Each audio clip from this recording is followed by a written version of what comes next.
This is the Pipkin and Turnbull Show. It is October 8th, 2020, and guess what? We have made it 25 episodes. This is the 25th episode today. Pretty crazy It's so to cool. think. Yeah. And yeah, it's crazy. Just wanted to keep it going, keep it growing. But it's a mile marker, Yep, So here's the next 25. We'll make it to 50 here pretty soon, which is crazy to think. So we got an awesome that's crazy. show. Yeah, awesome show prepared for you guys today. So Jamie, what are we talking about today? All right, LA versus Miami. Could it all end tomorrow night? Maybe, maybe not. Um, we'll look at it and we'll discuss what Miami needs to do to maybe win another game.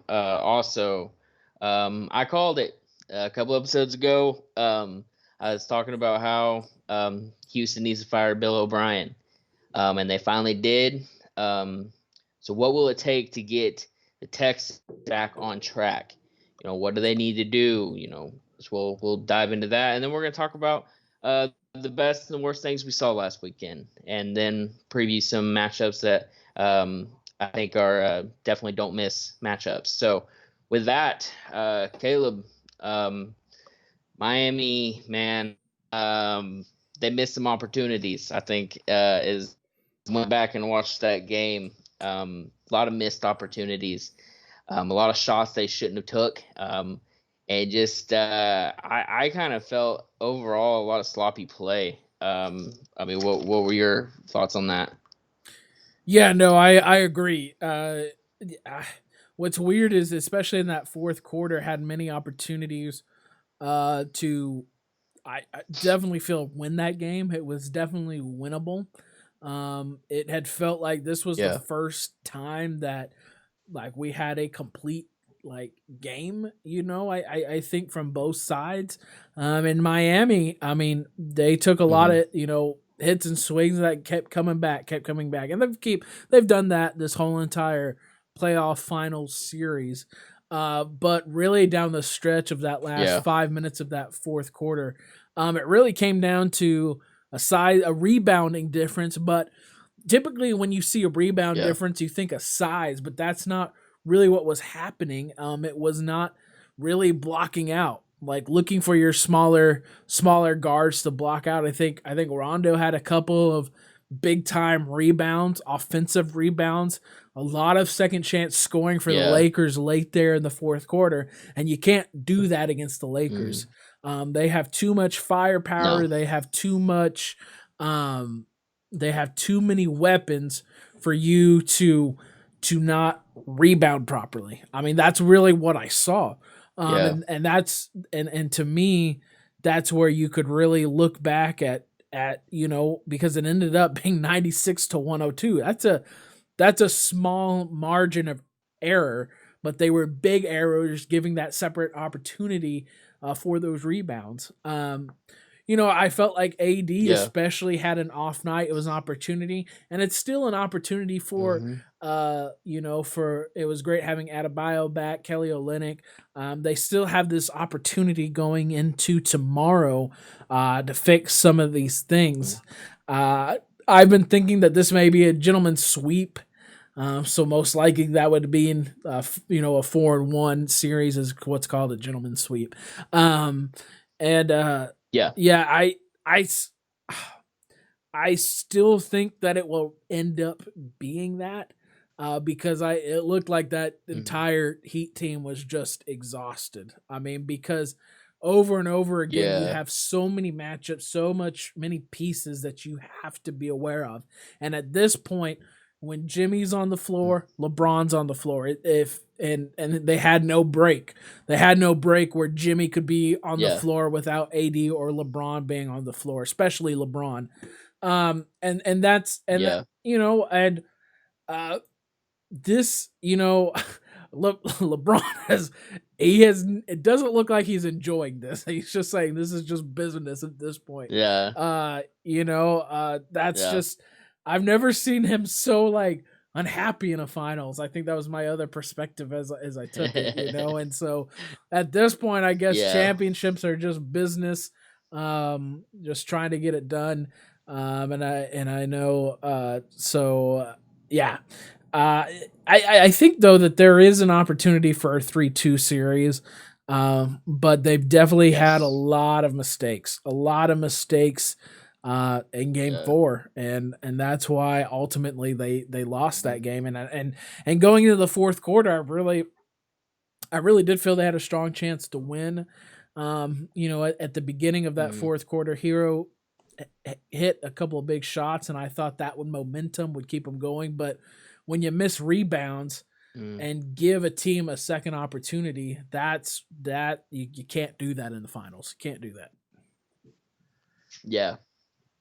Yeah, I think they have a chance to come back and win game 5, and I know this team can even even out the series, but you can't make mistakes against the Lakers.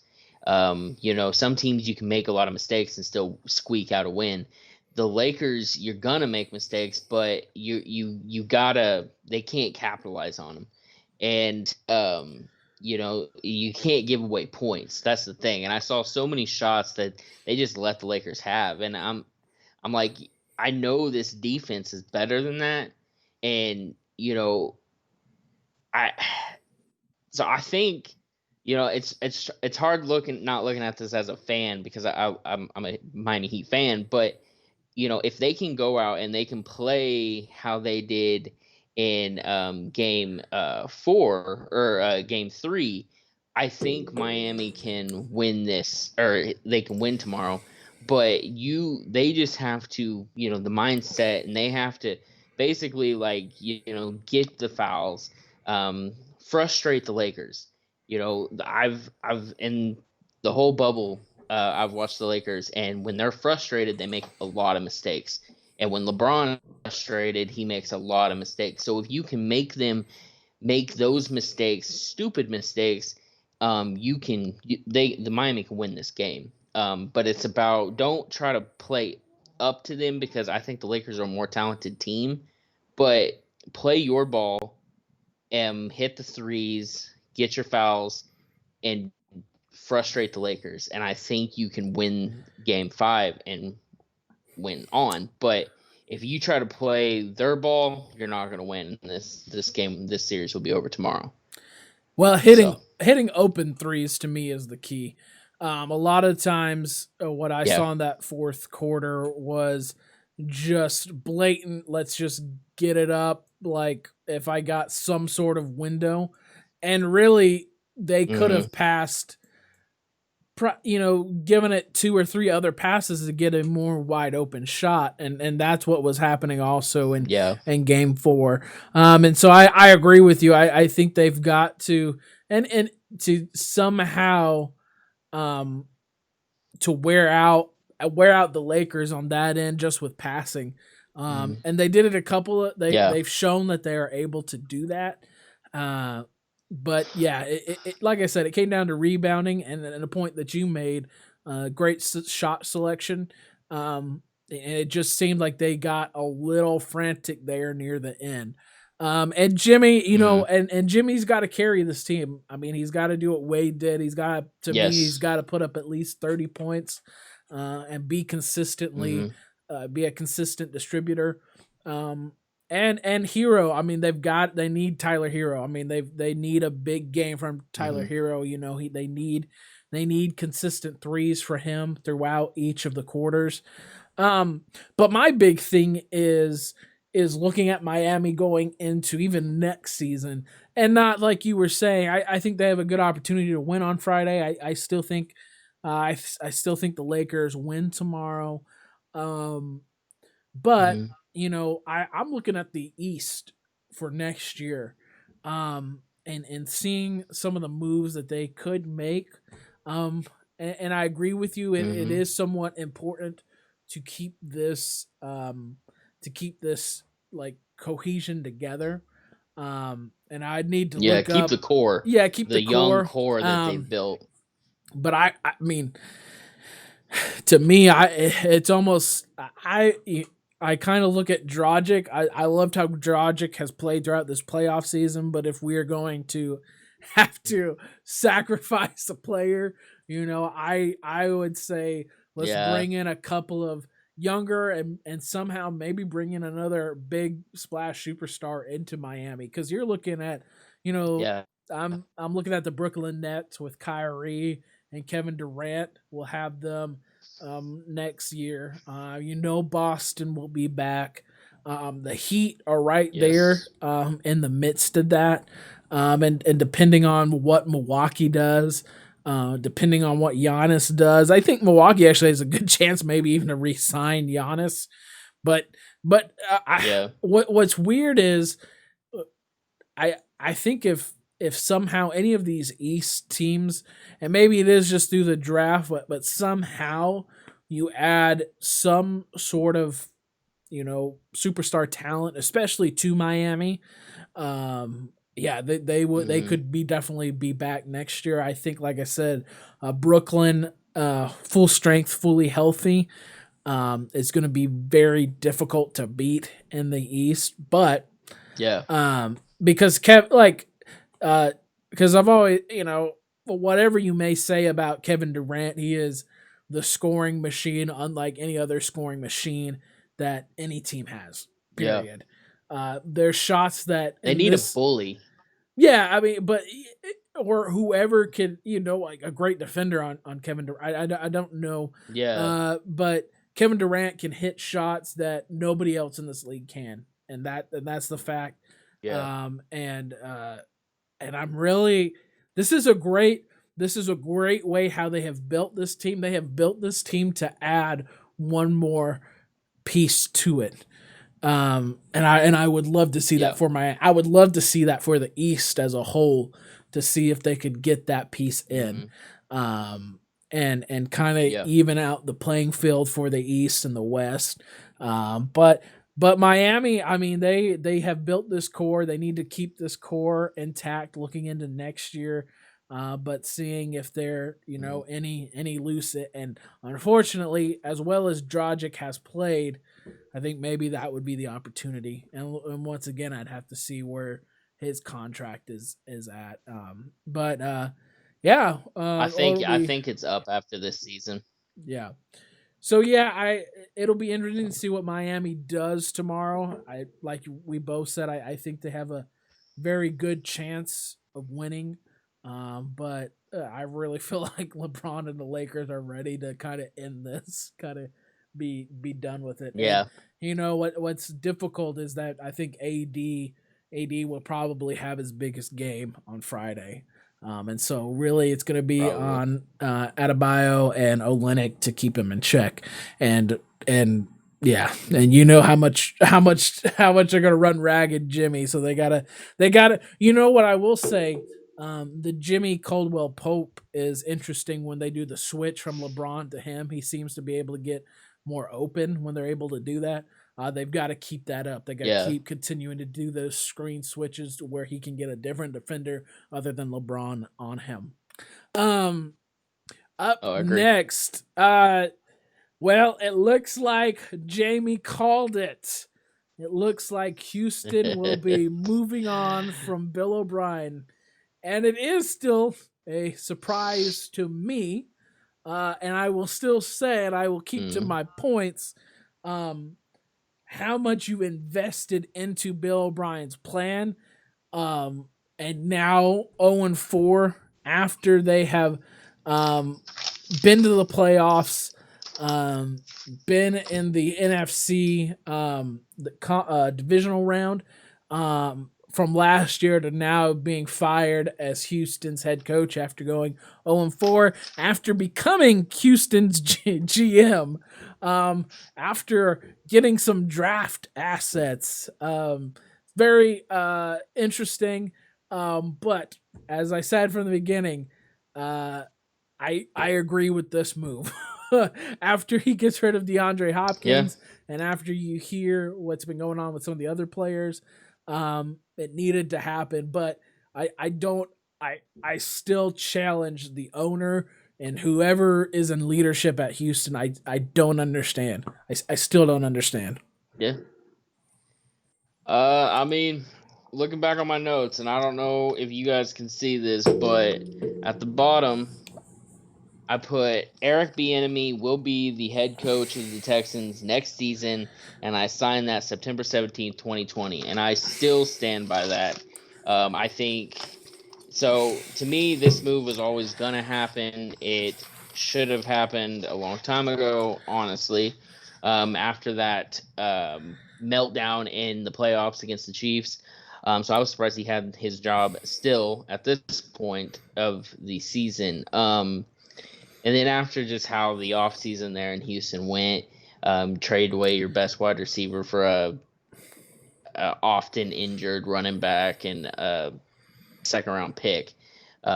It just it he wasn't making very good decisions. And then you have a team that is built like the Texans. You have Deshaun Watson. You have Will Fuller. You have J.J. Watt.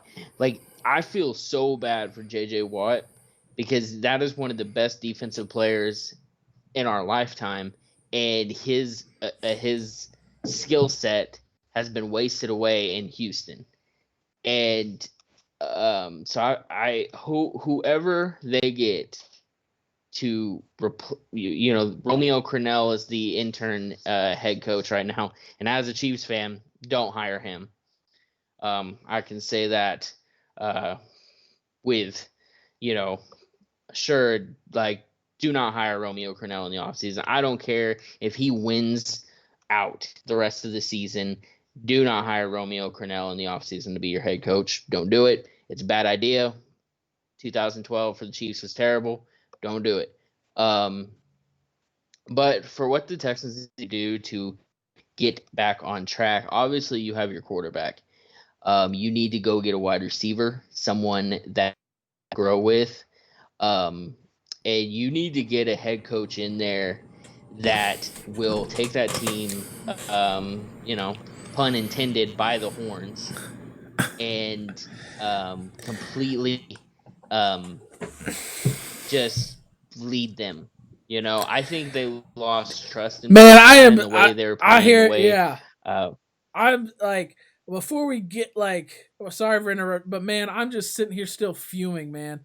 Because how like I don't want to get over like just let's go into like how do you fix this like this shouldn't have been a problem to begin with if you hire a competent GM to go along with your head. That's why you hire a GM to go along with your head coach. that's When yeah, you've got yeah, problems and you've I got agree. now there's stories that JJ Watt and him have heated exchanges. Like Mhm. how in Yeah, your right mind as a head coach in the NFL go after these top NFL players where in the it's not college. These are NFL players. It yeah, is a business in this league. How do you have all these heated exchanges with your top guys? And then how as an yeah. owner can you when you've been hearing this all along, this isn't new things that we've been hearing about Bill O'Brien. This has been Mhm. happening since the start.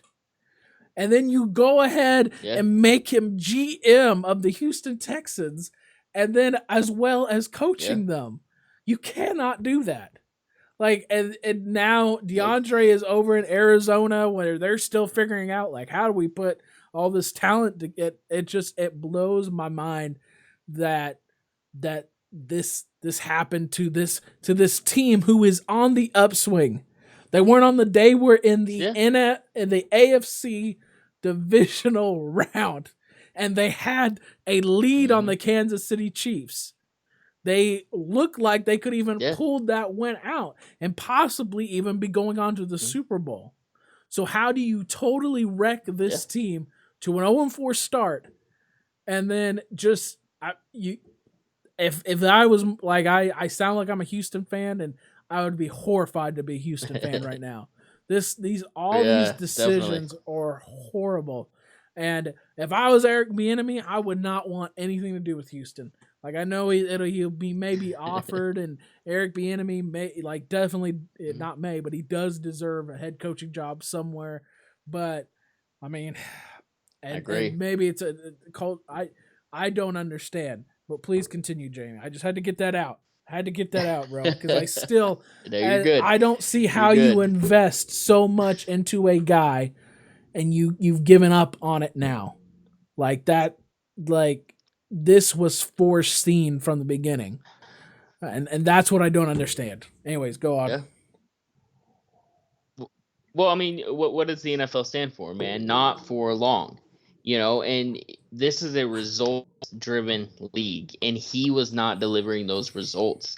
You do not blow that much of a lead before halftime, like in the divisional round, and then you have all these players, you have all this talent, and then you're 0-4. Like how that's I like again, I he should have been fired in the offseason. They should have started over this offseason because they have the players there and they have the ability to get better ones. And so, I don't see this team, this team's going to be picking in the top 5 in the draft.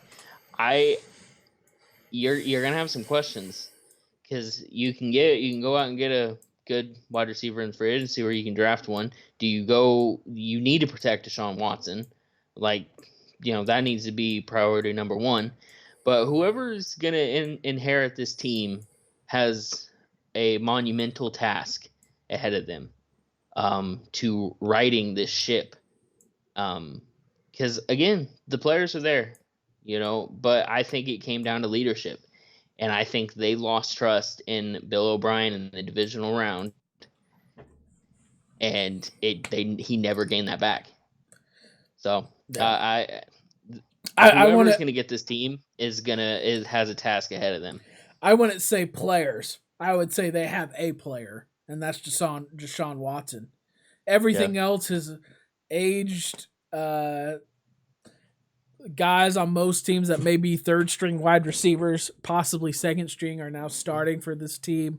Yeah. Um, That's you true. you trade for, you get whatever picks back, but you trade DeAndre Hopkins and then a running back which you could pick up. Like I like David Johnson, but you could pick up a David Johnson in the third round. Like, to be honest with you, you could. Yeah. I mean that's the way running backs Yeah. are going at Yeah. this point. In the way that this league Mm-hmm. is, you can't pick up a DeAndre Hopkins in the third round. Can't do it. No. Um, and No.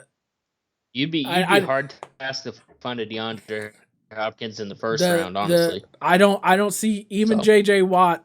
Like I love JJ Watt, like, but he's not the same. He doesn't have the same burst. And and that whole no. defense feels like that. And I know it could be that you know this week that let's see, the Texans um will be going against Jacksonville. And if they get a win, be 1-4 against Jackson. But anyways, but besides that, so to so I where I where I think where they need to begin is definitely, they've got to capitalize on some of this draft stock that they've got.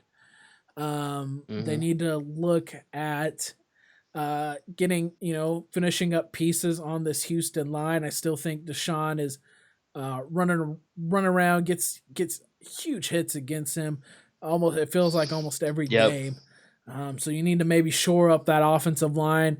I think Tunsil, is a good place to kind of start, but you need to get that whole entire line built up. Make sure Deshaun Yes. Watson can continue his career and have a healthy career because you have a healthy offensive line.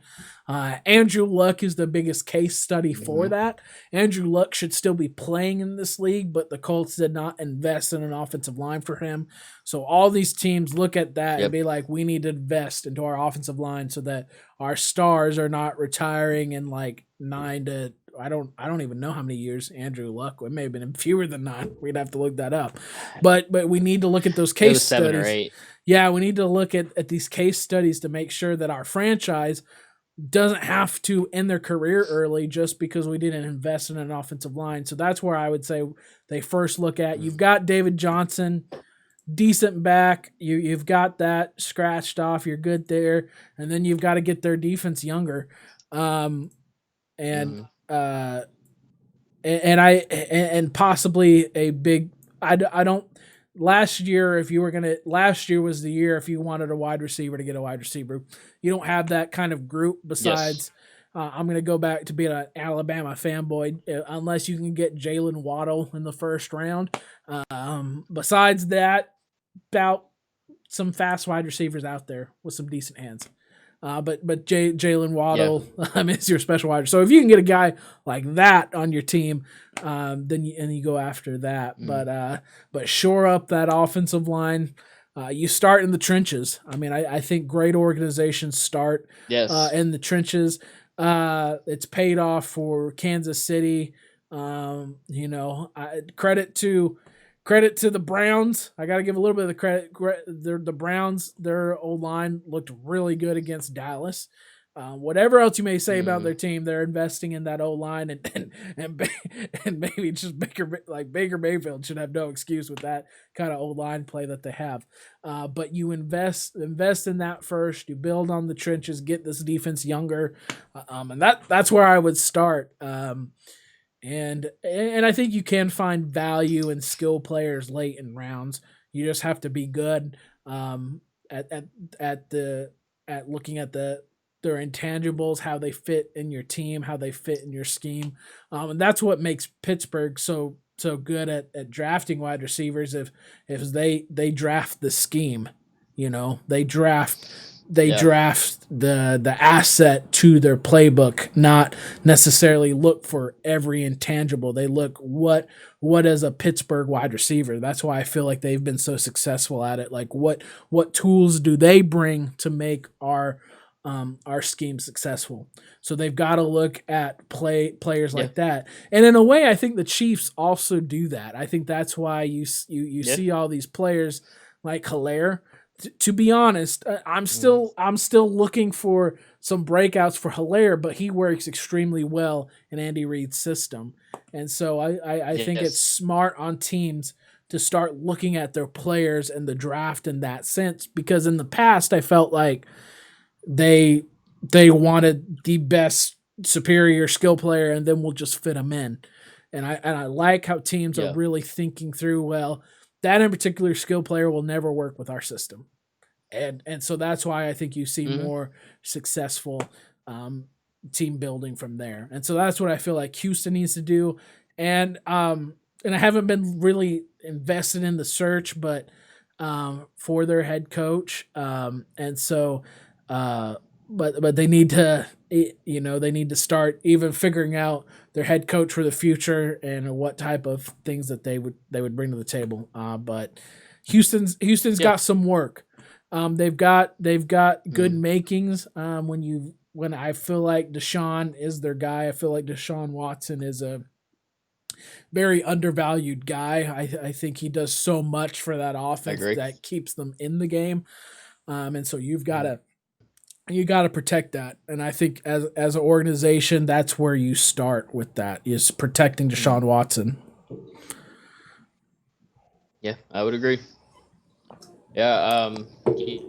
That's there's really nothing else to be said about that, man. I think we hit it all because you've got the quarterback there. You've got the quarterback, and he's a do-it-all quarterback. He's got a great arm. He can run. He's tough. He's someone that you can build a team around and be very successful with that. But you got to get the guy there that can do it. You got to get the guy that will work with him. And then you got to convince the big thing here. What Houston has a tough road ahead, man. You got to convince your players that it's worth staying. Yeah. Don't leave. We're gonna write this. We that is a playoff team, and there's no reason that they are not in that conversation this season. But that is a playoff team, and they have you say player. They've got players that they need to convince to stay. Don't leave. We're gonna be okay. We're gonna bring in the guy that can right this ship. He's gonna bring in the coaches that are going to help us right this ship. The owner needs to be discussing this with the players. I'm going to bring in a GM that is going to help and be here for you guys. Once you convince those players, because there's talk that JJ Watt's wanting to leave. That he wants to leave and possibly play with his brothers in Pittsburgh. Hey, And yes, so sir. you've Yes, sir. got you I want to see you've that got too. these players that have like developed there, and now they're just like, I'm all right. I'm okay, I want out. And so you need to convince them first. We're bringing in this guy. He's going to bring in these coaches. We're bringing in this guy to be the GM, and we're going to be a playoff team. We're going to win the division because that's a very winnable division. Oh Like yeah, this was supposed to be especially this year. Houston's year. Yes, and so it's man, I whoever they bring in, and if it's Eric Bieniemy, I really can't think of anybody else right now, but uh, whoever it is, they have a long road ahead of them. But that team, man, that's a playoff team. They just need the right guy there. I Yeah, mean, what's that's crazy is um you could have had a AFC South showdown for the AFC Championship last year. yes, And yeah, that and today we're saying maybe the AFC South is maybe possibly the one of the worst divisions. I mean yeah, that's how crazy this all is and how fast it has happened. And yeah, I yeah, so it was a good move for the Texans, a move that should have been done as soon as that Chiefs game got over with. That's when it should have happened. yeah, And that's where I keep just yeah, thinking. That's why I just keep on thinking like, but you not only did you make him the coach, but then after that game you made him the GM, and then all of this has happened. So yep, they created a lot more problems for themselves. So, anyways, enough yep. about Bill O'Brien. Let's move on to some of the best and worst things that we saw this week. We could have just been talking about that in our last segment. But Yeah. I'm gonna go ahead and start off with worst because I'm still fired up about Bill O'Brien, and so let me get fired up about Dallas, and especially I would say even more so of that Dallas defense, especially in the closing minutes Yes. of the fourth quarter. The worst thing that I saw this week is so Odell Beckham literally, so they did a reverse with Odell Beckham running and made a 50-yard touchdown there in the end to kind of seal it.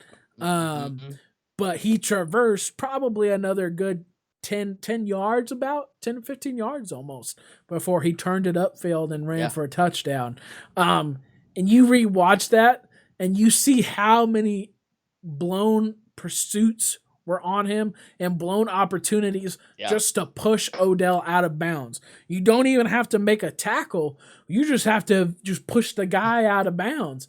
And that's basically the Yep. symbol for this Dallas defense. Look, the offense shows up late, sure, but the and some of this, I guess you can make the case that the defense has kind of kept them in it. I don't know, but this Dallas defense after last week's performance, you got talent.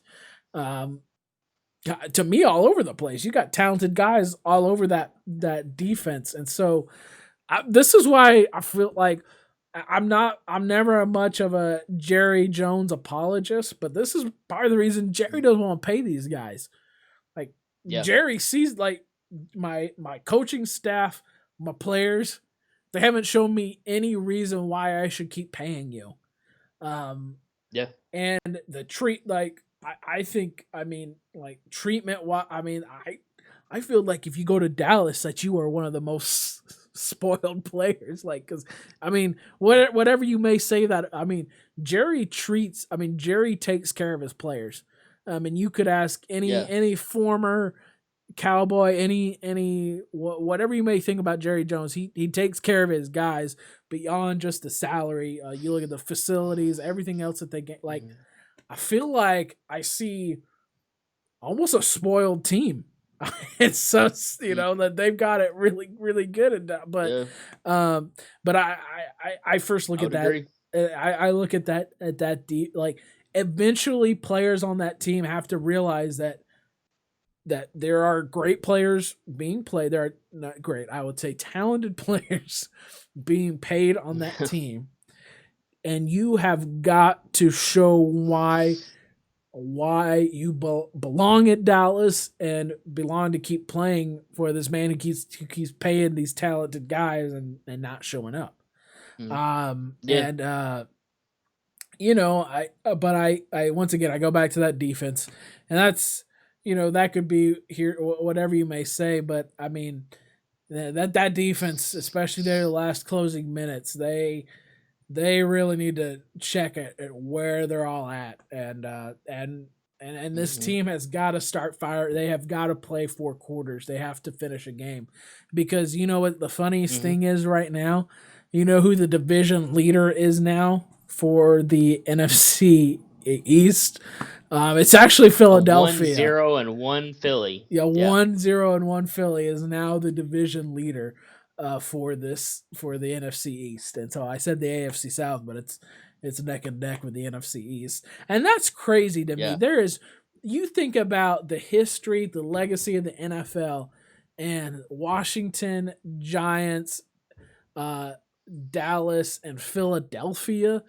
Um, Organizationally wise are some of the worst teams in the NFL. Like that's crazy. Uh Yeah. so that could have been my worst for today, but I'm gonna pick on Dallas. I'm gonna stick on Dallas. Um like Yeah. Jerry needs to maybe just clean slate everything.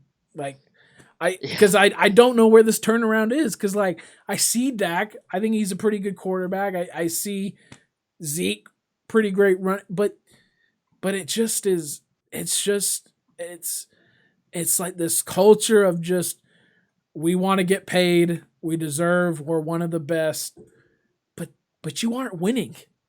You can't back up Yeah. any of your play with wins. And so my worst is the Dallas Yeah. defense, but maybe should be Dallas as a whole.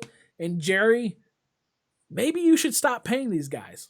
Maybe just clean slate. I Yeah. know they're talented, but you're not getting wins. So that's my worst. And I'll correct us.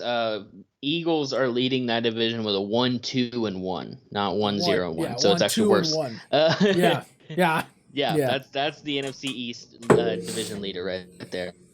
Um, yeah, I'll before I get on to my worst, man, I'll talk to about Dallas, because it feels like they get there and they get that blue star on their helmet, and that's all that matters, and uh, Dallas is it's an interesting. I mean, I would stick with McCarthy for another year, but I don't think they're going to win very much. So do you get rid of Dak and then bring in Trevor Lawrence at the start of next season, and then have Trevor Lawrence and CeeDee Lamb together? You got Zeke for a little bit longer, so Trevor Lawrence, CeeDee Lamb, and Zeke.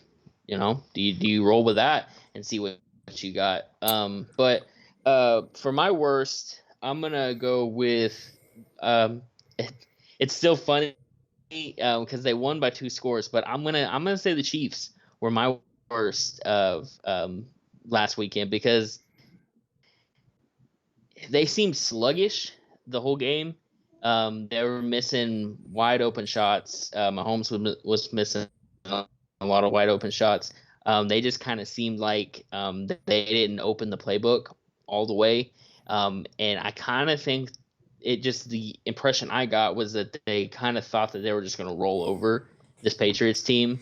And Bill Belichick kind of punched him in the mouth there for a little bit. And I mean, once they got going and once they started scoring and getting the mistakes and stuff, I think they were able to all right, yeah, we remember who we are. But I don't know. I thought the Chiefs were probably my worst team last weekend, because it just didn't feel like the kind of football that they've played. It reminded me a lot of the Chargers game.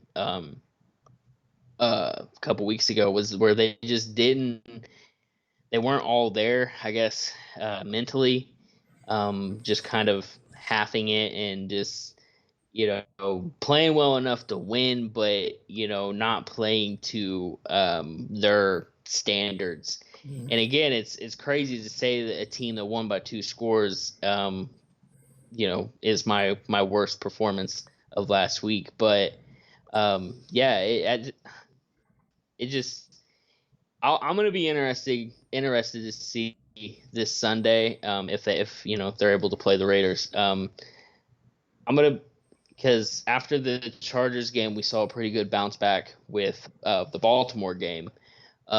So I'm hoping that we again get another really good bounce back this Sunday, because man, that Chiefs performance last Monday, it just seemed half-hearted, like they Yeah.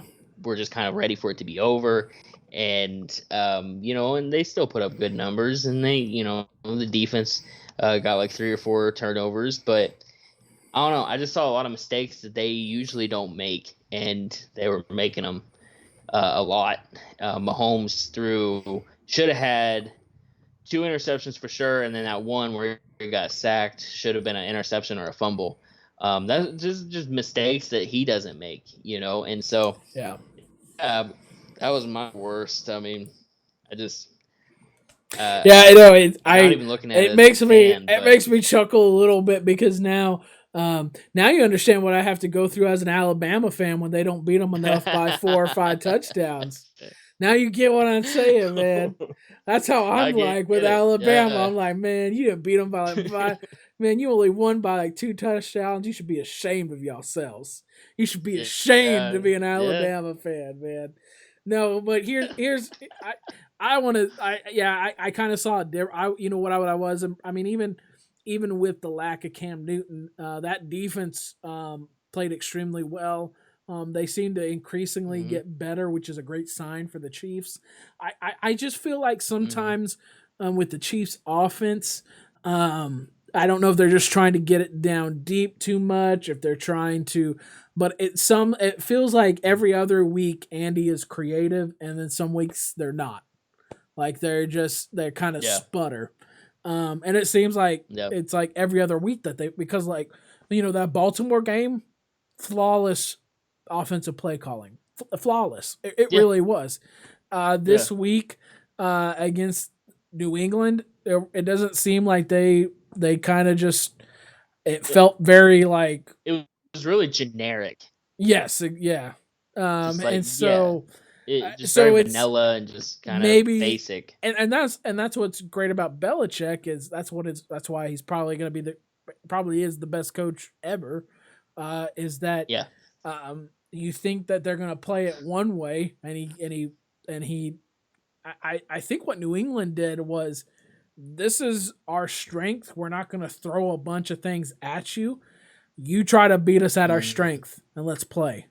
And I think yeah, defenses are gonna have to play more like that against Patrick. And it seems like, um, especially if you can get your front your front seven containing that 10 yards, that first that the 10 yards of that first down. If you're able to contain that mm, area and your DBs contain the speed in the back end, the Chiefs do mm, seem flustered and they can't seem to beat that, because I felt that's what the Chargers did, and I felt yeah, that's what New England did to make that defense mm, successful. And mm, they tried, and Baltimore, what made them unsuccessful against the Chiefs is they tried so many different things in one game instead of sticking to their strengths. That's what yeah, I saw in that Baltimore game. But if you stick yeah, to one plan and one scheme to really keep that 10 yards contained and keep the DBs flying in the back, I think the Chiefs struggle with that the most because they've got so much speed that they are really trying to get some deep stuff all the time. And sometimes it's just not there. yeah, And when your running game isn't as strong as it needs to be, you're going to see that struggle with them. But 2 touchdown yeah, win. I see where you're coming from, but still, I mean, come on, man, come on. Chiefs are still the Chiefs. yeah, Still, still Yeah. undefeated. Uh, got a Yeah. cool. I think it's a cool matchup. I think they win this week, but I like the Raiders and Chiefs matchup. It'll be fun. It'll be fun to watch. Yeah. Best thing I Uh-huh. saw this week is one thing that I got to go back to the Heat and talk about Jimmy Butler's performance. His 40-point night, his triple double night, and I agree. It was a Dwayne Wade performance. It's what they needed. And Mhm. there again, this is actually the 3-1 is where that Heat team was in the past with Shaquille, Dwayne, and Alonzo Mourning. That's where that team was at 3-1 and was able to come back. Now, granted, you had a lot more pieces on that team than I would say Miami does, Yes. but man, kudos to Jimmy for keeping his team in it. I mean, Jimmy Butler is the guy for the Heat. I've never been a big fan of Jimmy. I thought he's always been an okay talent. Like I've always felt like he adds to the team, but he's really showing in this series and in this playoffs like he is a superstar talent. Hmm. And he's found the right organization to believe in him and a team that he wants to fight for and that he believes in as well. And any team Yes. that Jimmy has been to, they've always like commented on his hard work. And it just shows in this series. But I just want to applaud Jimmy for he got them the one win, and we'll see if he can make it two on Friday and make it a 3-2 series. So Jimmy was the best thing I saw. Yeah. I mean, yeah, I loved his performance. Uh, just all around, man. He has that ability to take over the game, but I feel like he really tries to get his teammates involved, which is great. Great thing about him.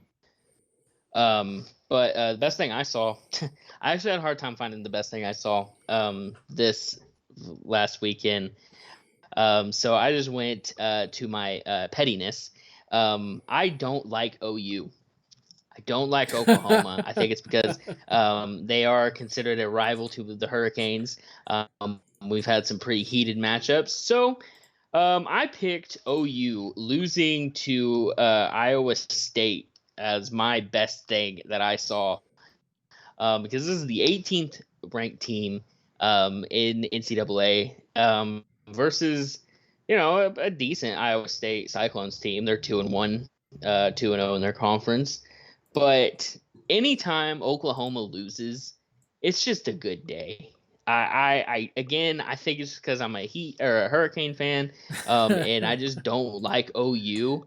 Um, I just it makes me smile every time that they lose. And I mean that I don't really have anything else to say about it, man. It's just I just like watching Oklahoma lose, and it that was one of the best things I saw last weekend was them losing by 7. I So like it. I like that's that all I got on I like that your that. worst thing this week was watching your team win, and the best thing you saw was watching Oklahoma lose. Like Yeah, that's a classic I Jamie can't right talk about there. Atlanta this weekend.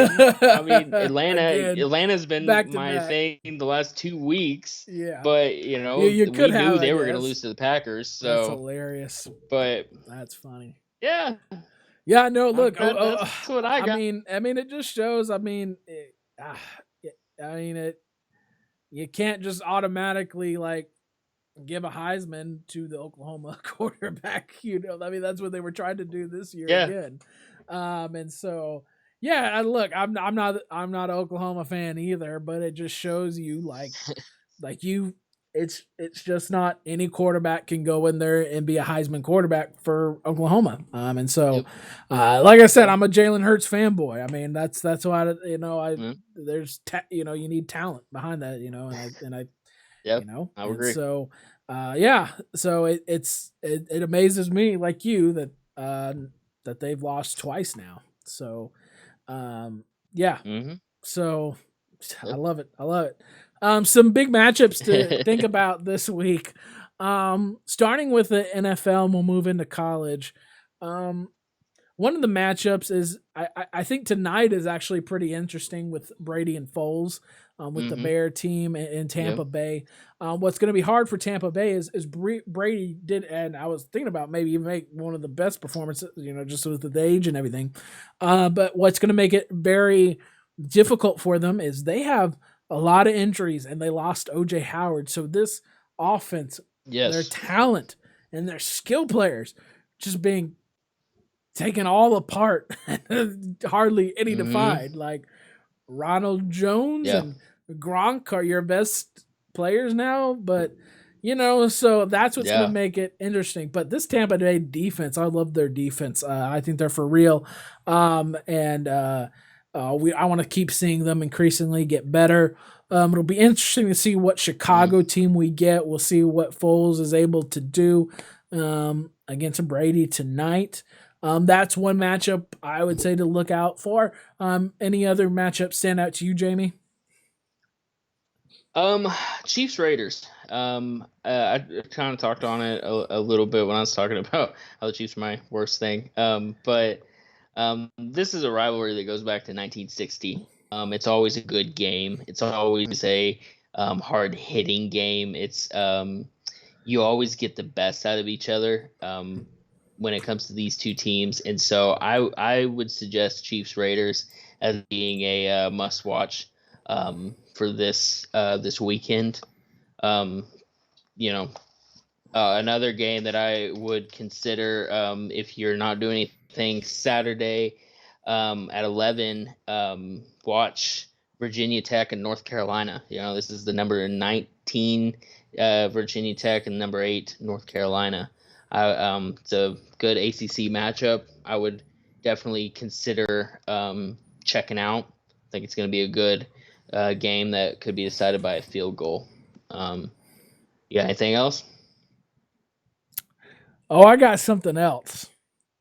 I got a Oh my big something else that that I feel like you I knew have he wouldn't. I know we weren't going to be able to intentionally get out of here. overlooked. The ABC Saturday night game of the week that Don't watch it. everybody is going to be watching, and that is Miami versus Clemson. Now, why are you so squeamish about this game, Jamie? Explain explain to the Pipkin and Turnbull Nation why you are squeamish about this game. All right, yeah. So I'm a Hurricane fan. Everybody knows it. No, I'm biased. no. At the end of the day, man, this Canes team is not ready for Clemson. It's not obvious. It's obvious. It's um, this is a good Hurricanes team. It's I think they could compete with anybody in the ACC, minus the team we're playing Saturday night. I think Clemson is just a powerhouse. That they're going to. I don't think it's going to be a blowout. I think Miami will compete, but it's one that you might just turn the TV off and not watch this Saturday, because I just don't think it's going to be very close. Um, Again, I think the Hurricanes are going to fight, but they're just not ready for Clemson. And I talked to you, I don't think Miami should be ranked seventh in college football. I don't think that they are that good. Honestly, I don't think they should be ranked at all. I They're not ready for that. But yeah, I'll be watching it because I'm a Hurricanes fan. But this might be one that I turn off early. Just it's gonna depend on which Hurricanes team shows up. If it's gonna be one that shows up and they punch Clemson in the mouth and they play their style of, all right, maybe we can be competitive. Uh, but if Clemson comes out and they play the way Clemson knows how to play, this ain't gonna be this ain't gonna be pretty. So that's why that's not on my list. Um, so if you want to watch that, watch it. But it might be one that you kind of want to miss Nah, this Saturday. well, here's Thank the you for bringing that up, well, here's the deal. Caleb. This is the best teams that either one have faced so far in the season. And look, I think Yeah. offensively, this is the best that Miami has looked, in my opinion, in years. And I know how we like to build up some of their other quarterbacks that they've had in the past, but I think as a whole, their offense is a lot more diverse, a lot more explosive than it has been. And look, they've got Yeah. good pieces up front on the D line, and so I'm looking for this actually to be a pretty great matchup because I think like yourself, I think everyone has Miami already out of this game because of Trevor Lawrence, but Clemson has a lot of pieces missing from their team last year, and so this is going to be the first look Yeah. at really what is Miami going to be this year, what is even Clemson going to be this year, and so yeah, so Yeah. I think Clemson gets the win, but 7 to 10 points. I don't think it's any other type of blowout, and I think Miami will have opportunities in that game. There's also some other interesting matchups to me. I always look at the SEC. SEC football is where it's at. I'm not biased like Jamie. Um, I actually think the Texas A&M and Florida matchup is a very interesting matchup. I think A&M made some early mistakes against Alabama, but especially there, if you watch that first quarter, they were actually really strong. They've got some good veterans coming back for Texas A&M. Got senior players for them. And what I'm interested to see is the same response from Florida to see what Trask does against this Texas A&M defense. And so I think that'll be a good game. And Tennessee, Georgia will also be a good game. Listen, I know that Georgia Yeah. basically took it to Auburn, and that defense for Georgia is really good, really great defense. And once again, I think Tennessee has some more explosiveness, and has kind of shown that since the South Carolina game. And so I think the 2:30 window, that's CBS's game of the week. I think Tennessee Georgia will actually be a pretty good watch as well. And so definitely look for those games this week. So anyway, so you guys go ahead and watch tonight. They will have be going on tonight. You've got Tampa Bay and the Bears. And then also tomorrow we'll be looking to see if the Lakers can finish things off, or if Miami can push it to a game 6. So we'll see what happens Yeah. in that area too. And so we will Yeah. see you guys again next week. See ya.